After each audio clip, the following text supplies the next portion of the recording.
Hello, my name is Ryan Schwartz. I work for First State Heritage Park, a historic site located in Dover, Delaware's capital.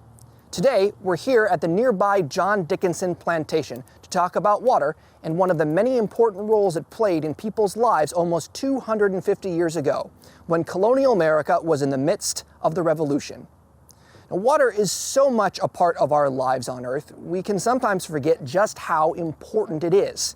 The land that is now Delaware first attracted human settlement because of how connected it was to water, with the Delaware River and Bay on one side and the Chesapeake on the other. One of the Delaware Bay's many tributaries, or smaller connected rivers, is called the St. Jones, and that river is the reason why Dover was built where it is by European colonists over 300 years ago. The Dickinson family established their plantation along the St. Jones River for the very same reason. Now, right now, I'm dressed like an average colonist who lived and worked in this region during the years of the American Revolution. Even though people back then dressed differently than you or I do today, you actually have a lot more in common with them than you might imagine. The many ways that we use water today is a great way to demonstrate that, because the communities who lived along the river back then needed water for many of the same things that we do today. We drink it to live. We can use it to travel, transporting people and goods from place to place. We use it to create power, to make our lives easier. We often use it to have fun, doing things like swimming and boating. And every day, we use it to keep clean, like washing our hands thoroughly and often. It's keeping clean that I want us to explore together right now, specifically how we wash our clothes. In the modern world, we have washing machines to get the job done. Not so much in colonial America hundreds of years ago. Do you know what washing machines looked like back then? I'll give you a hint. They look like this. That's right. If you wanted your clothes cleaned back then, someone had to do it by hand. That could be you yourself, someone you paid to do it, like a modern-day laundromat, or it could even be one of the many tasks of an enslaved person or an indentured servant on a plantation like the one that we're at today. Now, I'm dressed as a simple farmer, which means that my laundry is my own responsibility. Now, let's get to work and just look at these dirty clothes. Now, these are work shirts and shifts, which were long enough to dangle all the way down to your knees, as you can see on me. These were worn closest to the skin, so they absorbed all of the sweat and smells from your day. So they were also washed the most often. Next, we've got to make sure we have all of the rest of our right materials. We need fresh water, of course. Clean water is our most important ingredient for this task. We also need a wash tub. Ours is made out of wood and held together with these metal bands. Next, we need our soap. Now, this doesn't look like your soap. This is called lye soap, which is made from animal fat and wood ash. And that might not sound very nice, but it's actually a very effective cleaner. Sometimes people back then also added herbs, like lavender, to the soap to make it smell nice. We also have a fire, which is a tool that we use very, very carefully. And lastly, a drying rack, or some other place safe and off the ground for our newly cleaned clothes to dry on. So it looks like we have everything that we need, so we might as well get to it. First, we heat up the fresh water over our fire. And we have to be really cautious about this. Not only because the fire is hot and we don't want to burn ourselves, we also don't want to let the water boil. Remember, what is our colonial washing machine? That's right. And we can't let the water get too hot for our hands to work in. Hot water is an important part of doing the laundry today. But washing machines today do a lot of that work for us, drawing in hot water from the pipes, using it to soak the clothes without any help from us or our fire. Let's take this down so we can get ready to add it to our basin. Now that the water is nice and warm, but not too warm, we've taken it off the fire and we can start transferring some of our nice warm water into our working basin over here.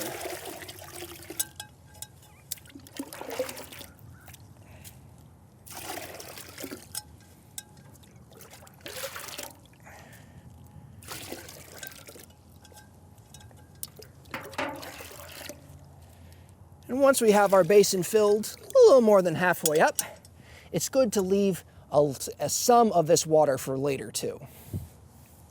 Now with our basin full, we have one more step before we add the clothes.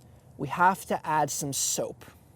Now today your soap is probably a liquid or might even come in a little pod. But in the colonial era, remember that lye soap came in blocks or chunks, and we don't need this whole chunk to do our job. So what we're gonna do is we're gonna just shave off some of this soap into our little bowl that we can then add to our cleaning water. We're going to use a small pocket knife this, and we're gonna, again, something we're going to be using very carefully, shaving always away from us right into the bowl.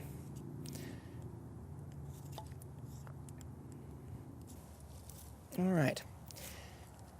Now that we have some of this shaved off, we're going to add it into our basin.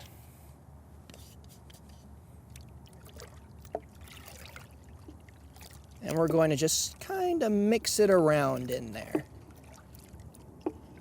So that way we're creating soapy water out of our clean water.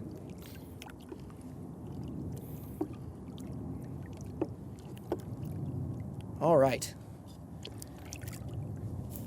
Now that our water is ready, finally, it's time for us to add the clothes. We're gonna start out with this men's shirt.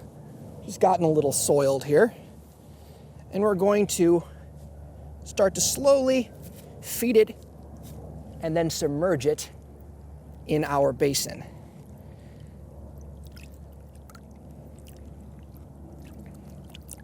Now, we have to agitate the clothes. And that means we're going to have to start working them to start getting the dirt out. And that can either be using it by hand, or we can start rubbing it on the side of our basin, or we could do it in a way that's just a little bit more fun. And instead of our hands, we use our feet. All right, now that I have liberated my feet, we can just step right into the basin and start using our feet to agitate the clothes. Just like the mix cycle in your washing machine, we're causing friction to rub the clothes together.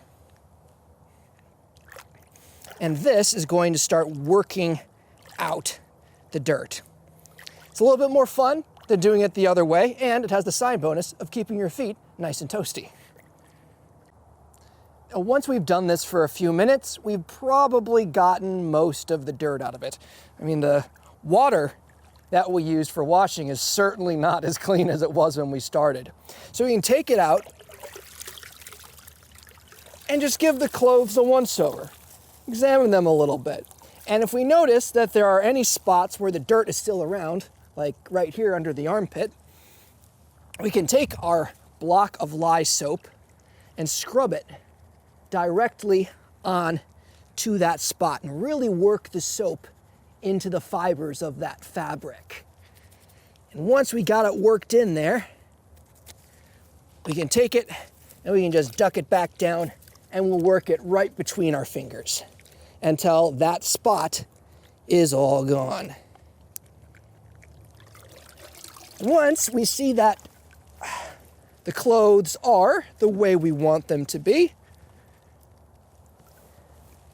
couple little leaves on there.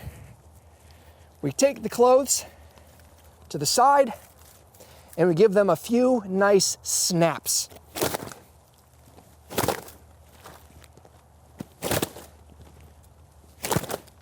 Start getting some of that water and any leftover pieces of dirt or leaves or sticks or twigs, because we're working outside, out of the clothes.